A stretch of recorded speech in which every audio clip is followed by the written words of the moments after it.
여러분 안녕하십니까? 오늘 또 참으로 좋은 날입니다. 하나님이 여러분에게 기쁨으로 채워주시기 바랍니다. 저는 오늘 다니엘서 1장 8절로 16절의 말씀을 가지고 다니엘의 신앙이라는 제목으로 은혜를 나누고자 합니다. 예수님께서 이 세상에 오시기 약 600여 년 전에 유대 왕국은 바벨론의 느부갓네살 왕의 침략을 받아 수많은 유대인들이 포로로 잡혀가는 비운을 겪게 되었습니다. 그때 청년 다니엘도 바벨론의 포로가 되어 머나먼 이국 땅으로 잡혀갔습니다. 그러나 얼마 후 다니엘은 포로로 잡혀간 바벨론에서 높임을 받기 시작했고 나중에는 만인이 우러러보는 최고의 관직에까지 오르는 영광을 누렸습니다. 다니엘이 이처럼 포로의 신분으로서는 상상도 할 수 없는 높은 자리에까지 오르게 된 것은 오직 다니엘의 하나님에 대한 굳건한 신앙의 결과였었습니다. 다니엘은 일생 동안 좋은 일에 있었으나 나쁜 일에 있었으나 항상 하나님을 믿고 경외하며 하나님의 종으로서 하나님의 영광을 위해 살았습니다. 이러한 다니엘의 신앙을 보신 하나님께서는 비록 적국의 포로로 잡혀온 몸이었지만 다니엘을 지극히 높여주시는 축복을 베풀어 주셨습니다. 성경 말씀과 같이 하나님께서 높이시면 낮출 자가 없고 하나님께서 낮추시면 높일 자가 없는 것입니다. 그러면 다니엘이 과연 어떠한 신앙을 가졌기에 하나님께서는 그처럼 다니엘을 높이시고 축복해 주셨을까요? 첫째로 다니엘은 절개 있는 신앙을 가졌습니다. 바벨론의 느부갓네살 왕은 그가 잡아온 유대인 포로들 중에서 영리하고 잘생긴 소년들을 뽑아 그를 보좌할 일꾼으로 삼으셨습니다. 이렇게 하여 이스라엘 왕족과 귀족 중에서 몇몇 소년이 뽑혔는데 그 가운데는 다니엘도 포함되었습니다. 그래서 다니엘은 3년 동안 왕립학교에 다니며 갈대아 사람들의 학문과 방언을 배우게 되었고 왕이 제공하는 진미와 포도주를 먹게 되었습니다. 그런데 다니엘의 절개 있는 신앙은 이 왕립학교에서부터 나타나기 시작했습니다. 만일 다른 사람 같았으면 왕에게 뽑혀서 왕립학교에 다니며 왕이 제공하는 음식을 먹게 된 것을 크게 자랑하고 기뻐했을 것입니다. 그러나 다니엘은 이 모든 것을 하나님에 대한 그의 신앙 앞에서 초회같이 여겼습니다. 그는 왕이 보내주시는 진수성찬을 먹지 않기로 결심한 것입니다. 그러면 다니엘의 신앙과 왕이 보내주는 음식을 먹지 않은 것과는 어떤 관계가 있을까요? 먼저 다니엘은 하나님의 말씀을 쫓아 계명에 어긋난 부정한 음식을 먹지 않기로 결심하고 있었으므로 왕이 보내주는 음식을 먹지 않겠다고 거절하였던 것입니다.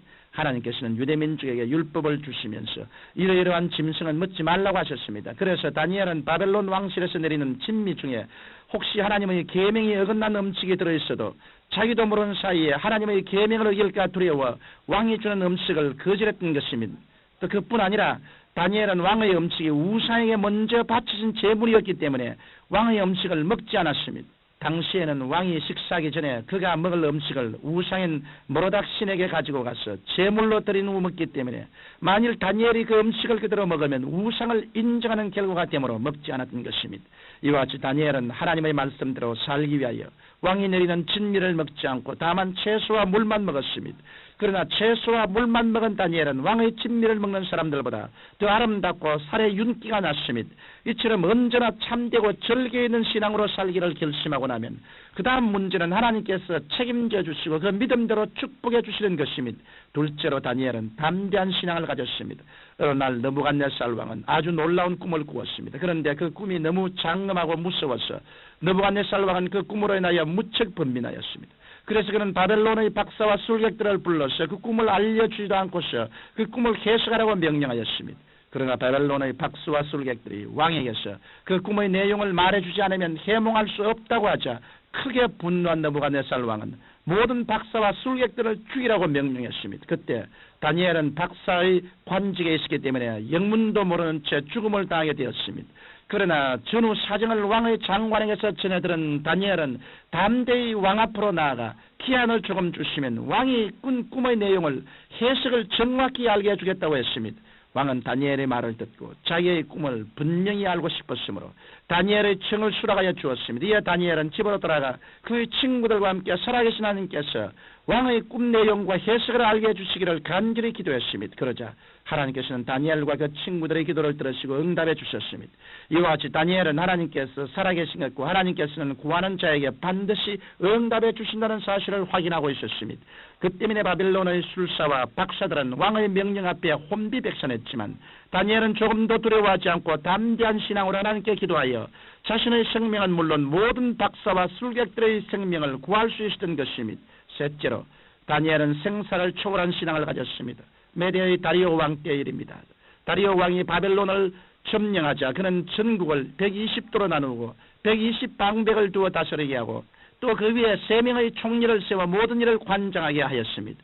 이때 3명의 총리 가운데 하나가 된 다니엘은 다른 총리들보다 더 지혜롭고 정직하게 왕을 섬기므로 왕은 그를 수석 총리로 삼으려 했습니다.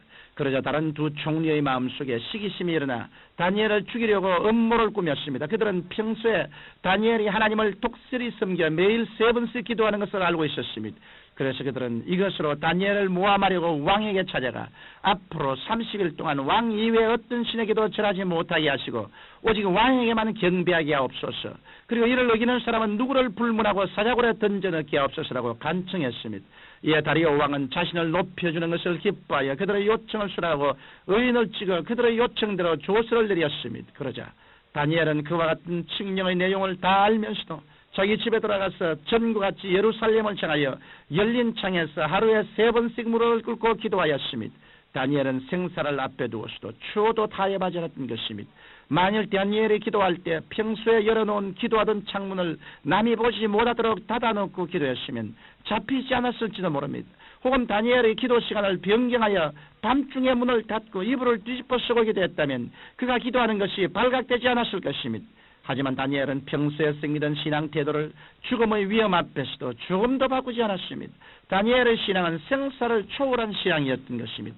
이러한 다니엘의 신앙을 보시고 하나님께서는 다니엘을 사자굴에서 건져내어 주셨을 뿐 아니라 그의 앞길에 형통케 하는 축복을 베풀어 주셨던 것입니다.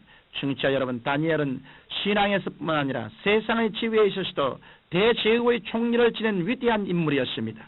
다니엘이 이와 같은 위대한 인물이 된 것은 그의 절개 있고 담대하며 생사를 초월한 신앙의 결과였습니다. 그러므로 여러분은 불의와 추호도 타협하지 마십시오. 담대한 믿음으로 세상을 이기며 살아가십시오. 그럴 때 하나님께서는 친히 여러분을 높여주시고 여러분의 앞길을 형통케 해주실 것입니다. 이 세상에 살 동안 우리는 여러 가지 시험과 환난을 당하고 고통 속에 빠질 때가 있습니다. 우리의 신앙이 흔들릴 때도 있고 과연 하나님이 살아계셔서 우리를 돌보실까 하는 마음의 위구심이 생겨날 때도 있습니다. 그러나 다니엘의 신앙을 우리가 듣고 본받아서 눈에는 안 보이고 귀에는 들리지 않고 손으로 잡을 수 없는 하나님 앞에 나와 믿음으로 담대하게 기도하고 모든 짐을 하나님께 맡겨버리십시다. 하나님께서 결코 의인이 넘어지는 것을 허락지 아니할 것입니다. 살아계시고 거룩하신 아버지 하나님이여, 주님께서 우리를 불쌍히 보아주시옵소서. 우리는 이 세상에 살면서 항상 육에 처하여 염려하고 근심합니다. 우리 주께 모든 것을 다 맡기고 하나님을 신뢰하는 우리들이 되게 도와주옵소서. 예수님 이름으로 기도하옵나이다. 아멘.